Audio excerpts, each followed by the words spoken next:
Welcome to Chartbusters. Well, we'll be highlighting a lot of buzzing stocks. For the time being, the Nifty is under some pressure. We're down close to around 50 points odd. But the story doesn't lie in terms of the Nifty. You need to look beyond the Nifty. And in fact, if you're looking at the broader markets out there, there are gains. The mid-cap index is up close to around 100 points. And I'll say that's rather encouraging. But Mangala, before we start off that show, as we have been telling our viewers in our efforts to stay safe, we have disinfected our studio, all the gadgets as well around us, and that's before the start of every show. We urge you to take precautions and regularly disinfect and sanitize your surroundings. Mangalam, hope you have done it as well. That's right, Nigel. I've done it as well, and let's hope our next guest also has done it for the greater good for everyone who goes to hotels. In fact, we're talking about numbers. Indian hotels reported their numbers yesterday. There was a sharp dip in their revenue, understandably, on their EBITDA and the net profit as well. This is the fourth quarter that we're talking about, so the impact would be much more on the first quarter, which would see a larger impact of the lockdown. We have with us Puneet Chattwal, the MD of Indian Hotels, joining in. Thanks a lot, Puneet, for joining in. We understand that the fourth quarter and the first quarter would be impacted by coronavirus. But now if you could tell us a couple of things. One, what was the impact of COVID on your fourth quarter in terms of quantity, if you could tell us, and subsequently in the first quarter? And now as you see things, how are things opening up? How are occupancies? Well, firstly, thank you for having me. I think the Q4 was very badly impacted because the impact started in the month of March. Although the first 7 to 8 days till Holi was okay, but March has 31 days, and the impact in the last 23 days of March was significant. Those who are familiar with this industry understand the cyclicality in the industry.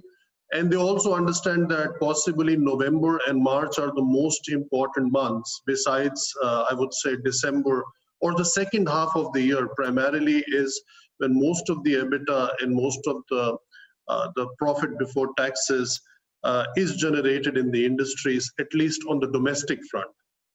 Now, having said that, March for us is also very important besides the months of November and December, and it was not only a washout, it actually led us into a negative territory. But we are still pleased with the full year results. We are still pleased with the way we were able to mitigate the impact of March. And to answer your second part of the question, in Q1, April was a complete washout also because most of the hotels were shut down, and this is for the entire industry, I think, across the world. So April was very difficult. May started seeing some green shoots, and I think now June things are beginning to open up, and the increases we are seeing versus April or versus May is almost 50% because you're coming from almost a base of 5, 7, 8, 10% occupancy or revenue levels to last year. So I think we are getting now in June what we see month to date is almost 30% occupancy across the portfolio, which is only open, I would say 60% of the properties are open. As and when more properties open up, I think we'll get very quickly to at least 50% occupancy levels. All right, fair point there. 60% of your hotels are open as we speak, and in there you see about 30% occupancy. And in this time of adversity, we also have to, give you kudos for what you've done for society at large, Puneet. But if you could tell us something about the finances of the company, because of these tough times, you have indicated in your release that you, took some assistance from banks and financial institutions. So what does your balance sheet currently look like? Around 2,300 crore of debt. How does it stack up by the end of this year? What's your deleveraging target and the money that you've raised in the last couple of months in terms of debt? Right. The idea is to burn as little cash as possible. I think we will have more visibility going forward. The guidance we had given to the market under our aspiration 2022 was to bring down the debt to EBITDA to less than 2, because 5 years ago, if you would recall, we were at 6.5. And I think we ended the year at a little below 1.7. So I think we are at a very healthy level. Increasing lines of credit is financially prudent in this time, at this kind of times that we are witnessing, so that we have enough cash if we need it. And we would not like to increase our debt levels. Definitely, that's not a part of the strategy, but financial prudence demands that you have lines of credit, if needed, that they are available. All right, Puneet, if you could give us an updated debt number, consolidated debt number. Our consolidated debt or net debt, I think what we have reported is around 2,000 crores, 1,900. 1,900 crores. Got that. All right. Puneet, in terms of a break-even point, your occupancy levels, as you have said, they're quite encouraging, and you've just opened up, the month of June. I think it's at around 30% if I got that point right. At what level do you break even? What occupancy levels do you break even? Well, it depends which brand we talk about. I think if we look at our portfolio of brands, then at a Ginger level of branding, you could break even anything between 35 to 40%, and even at a lower number.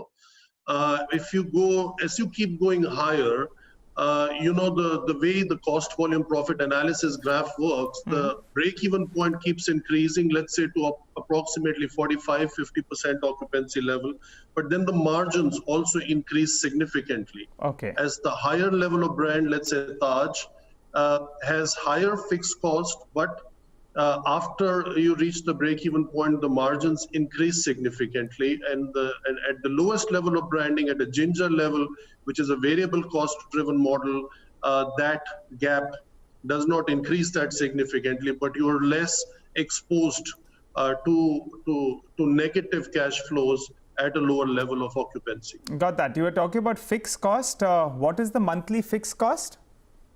Well, listen, the monthly fixed cost, what this pandemic has taught all of us is that every fixed cost can also become a variable cost over time.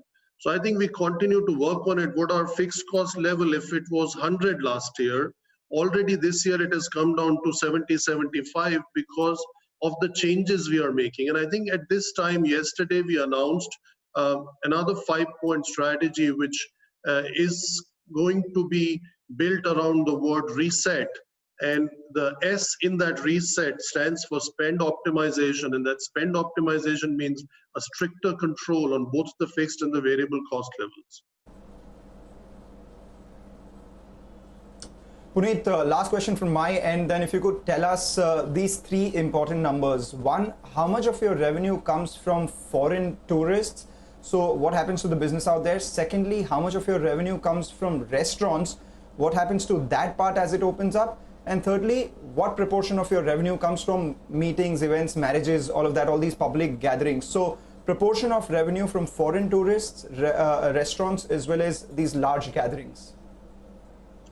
Again, there is no right answer to this, but I think I'll try to give a broader picture on this, that international part of our business for Taj brand accounted for almost 40% of the business, especially in all our palaces. They were very, very, liked and very, very much loved, I would even say, by the international travelers.